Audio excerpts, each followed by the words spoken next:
Hey guys, Super Horror Bro Mike here, and in today's video, we break down the latest trailer for Poppy Playtime Chapter 3. Now I actually uploaded a reaction video to this yesterday, and did a quick analysis thereafter. However, after re-watching the trailer and taking a closer look at certain shots, I realised I hadn't properly connected some of the dots left by developer Mob Entertainment, which really give us an idea of what this new entry in the Poppy Playtime franchise is to be about. So I decided to delist that video and return with a more in-depth and accurate breakdown. So sit back, relax, and let's go through this new trailer shot by shot, to see what we can learn about the latest in toy-themed horror at Playtime Co. The trailer begins with a blink and you'll miss it shot of a gas mask. We previously saw this gas mask in last year's Chapter 3 teaser trailer, as well as a cosmetic item in multiplayer game Project Playtime. It seems this mask is to be a key gameplay mechanic as we venture into the playcare, and you'll understand why later in this video. Next up is this shot of the train track. You may remember at the very end of Poppy Playtime Chapter 2, the train our protagonist rode derailed and crashed near the entrance of the playcare, a previously unexplored area of the factory. It seems after we escape the wreckage, the train catches on fire, and here we witness the aftermath. Moving on, and we see an ominous shot of the maintenance entrance to Playcare, found just to the side of the train wreck. The flickering flames light up the doorframe and suggest that this will be the very first area in Chapter 3, picking up directly after the events of Chapter 2. The next shot gives us our first look inside the Playcare facility. It looks incredibly eerie and seems to be themed like a schoolhouse, with old-fashioned furniture in the form of these chairs and tables lining the hall. To the left of the frame are a bunch of children's drawings and a portrait, though we are unable to make these out clearly. On the floor, 3 perfectly spaced claw marks can be observed. These claws have cut through the wooden flooring and creep around the corner as if something has been dragged away. In the next image we can see exactly what was dragged. A Huggy Wuggy toy lays in a pool of blood, its head severed and taken. Close by we see another plushie with its head also missing. It seems whatever creature resides in the playcare removes the heads of its victims. But why? More on this later. Moving on, we see the claw marks trail across this wall, and in the centre is a portrait of a very unhappy looking child. This is almost certainly one of the orphan children adopted by the factory staff to then be used in the twisted experiments of the scientists who sought to create living toys using real people. We have confirmation of this in a previous VHS teaser, where a terminally ill man was transferred into the body of a bronze toy to give him new life. While that man willingly volunteered to undergo such a procedure, it seems these orphans were perhaps more reluctant to the idea, ending up in a miserable and terrified state and held prisoner in the depths of the playcare. We also see a mascot sticker attached to this portrait. Once again, it's missing its head. The next shot is very interesting indeed, as it features a crude children's drawing that at first seems fairly simplistic, but actually adds a lot of meaningful information. At the top of the drawing we see a setting sun and a moon, and at the bottom a message which reads, "Time for bed." This hints towards the playcare having some kind of day and night cycle. But as there are no windows so deep underground, it is logical to conclude that this cycle was created artificially. When nighttime comes and the moon rises, the children were sent to bed. We see 3 children also drawn in this image, and all around them red clouds are seen. These clouds are most likely clouds of gas, which ties into the gas mask theme seen in the previous teaser. When the moon rose, a sleeping gas was distributed throughout the playcare, and the children put to sleep. Perhaps so the scientists could begin experimenting on them, or perhaps simply because these traumatized kids wouldn't have been able to sleep otherwise. The final piece of the puzzle can be seen with the inclusion of a creepy looking mascot to the right of the drawing. It appears to be a dragon or bird-like creature with long clawed feet and wings. This creature may be one of the Swap-A-Mores, a toy mascot made up from different parts of different toys, and designed to watch over the children of the playcare. We also faintly see another drawing behind this one, featuring what appears to be a more cat-like creature, though it's hard to make out for sure. In the next shot, we see a ringing phone. The blood around the phone suggests someone was attacked while using it. You may feel this phone seems familiar, and well, that's because it is. The very same phone model appears in multiplayer game Project Playtime, though as of yet it is not usable. A future update promises to give us a number to dial which will allow players to use this phone, and perhaps, given the teaser here, tie some lore into the upcoming Chapter 3. It is also possible we may have to use this phone to lure the new enemy around the stage and keep it away from our position.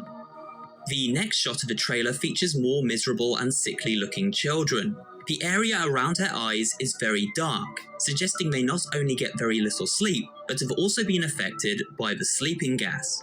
A message has been scratched onto the wall, which reads, "The original saved me, I rejoice in him." But what does this refer to? Well, I believe this message, which seems to have been written by the same creature leaving these claw marks, refers to Prototype Experiment 1006, an entity referenced throughout Poppy Playtime's previous chapters, who seems to have been responsible for the downfall of the factory after escaping its holding cell. It seems some of these other living toy experiments now rejoice, and praise the Prototype for freeing them from the control of the Playtime Coast scientists and their inhumane experimentation. Now free to roam the facility and prey upon the weaker inhabitants unfortunate enough to be trapped there with them. In the shadows of this image, we see a very faint silhouette of what seems to be one of Chapter 3's new toy mascots, the very same one leaving the claw marks. It's hard to make out, but judging by the shape of its head and eyes, it appears this predatory toy may well be a cat, just as I had theorized in my breakdown of the teaser image from last week. But more on this later. We can see more etching on the wall as we move into the next shot. It reads, "I live to serve our angel of salvation." This adds more credence to the theory that at least one of the new mascots in this chapter has wings. It also suggests that the cat-like creature who I believe is writing these messages and leaving these claw marks is different to the creature pictured here in this drawing. The Angel of Salvation referencing a bird or dragon-type guardian of the Playcare, whom this other cat-themed toy served. A children's drawing to the left of the frame seems to include both of these new toys. We see the tail and wings of the dragon, and then the cat toy beside it. At this point, I want to hop to the end of the trailer, where we finally get more of a look at the entity in question. We see a claw whip away, and then a pair of beady eyes appear in the darkness. A plume of gas-like smoke then pours from its nose. Following this, a smiling face appears as we are engulfed in the fumes of this gas. If we pause and brighten the image, it appears this creature is indeed a cat. It features a cat-like nose and Cheshire Cat grin. With this information in mind, we can connect the dots and come to a conclusion as to what both of these characters are and their purpose in the Playcare. The cat showed up at night to dispel sleeping gas that would place the children into a deep sleep. Coincidentally, the chapter itself is titled Deep Sleep, backing up this speculation. The dragon creature then oversaw the Playcare like a jailer of sorts, making sure everything was running as intended and the children were all accounted for. The two toys working in tandem to keep order in this area of the facility, but also acting as friendly mascots for the children, much like Mommy Longlegs did in the game station during Chapter 2. However, as this other drawing illustrates, the gas seems to have given these children nightmares, suggesting it has hallucinogenic properties. This is where the gas mask will come into play. These scientists wore these masks to shield them from the effects of the gas and conduct their research safely. This hints at a new mechanic where we the player will also need to don the mask whenever the fuming cat appears, in order to survive each encounter. At the top of the image, we see another drawing with the message, "Just like Mommy and Daddy before, they left me." This tells us that after being adopted by the staff of the Playtime Co. factory, the children were then abandoned by their new parents and left to the mercy of the scientists. Not really new information, but it does back up our previous theories. The next shot shows Huggy's head on a pike. Throughout the trailer we have seen many Playtime toys missing their heads, and it seems this is where they end up. The cat antagonist seemingly claiming trophies for itself after a successful hunt, which means it has intellect and a thought process far beyond other toys like Huggy, who seem to simply attack to satiate their hunger. This new enemy is far more calculated and sadistic in its methods. Moving on, we can see candles placed around a room in an almost ritualistic way, and at the centre of the room a giant amalgamation of various toy parts, including the torso of Mommy Longlegs claimed by the prototype after her downfall in Chapter 2. This seems to be a twisted creation being built by the prototype, but for what end? Perhaps once complete, this is to be the creature's new form, as judging by its hand, Experiment 1006 was left in an incomplete state. The final shot before we see the cat-like creature is a slow track along this wall, which features a host of messages. These read, "Followers of the path, led us to be trapped in garlands, my somniferous flock, and never forget the hour of joy." Somniferous means to induce sleep, so this confirms the gas is indeed used to put the children to sleep. Garlands usually feature flowers, and we know from information uncovered in Chapter 2 that poppy flowers were used in the experiments which brought these toys to life.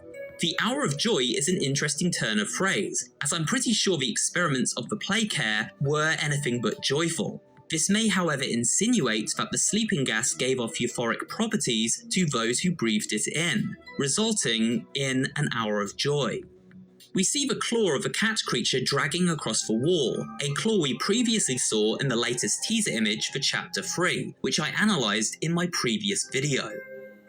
The trailer ends with the new antagonist emerging from the darkness and breathing out sleeping gas. As the gas fills the screen, we are given the chapter title, Deep Sleep, and a release window of winter 2023.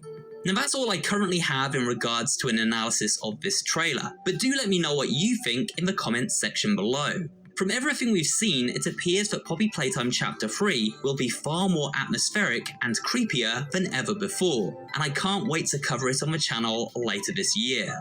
If you're interested in keeping up with my Poppy Playtime coverage, as well as other horror-related content, then remember to subscribe. And if you did enjoy this video, I'd appreciate it if you can drop it a like and comment down below.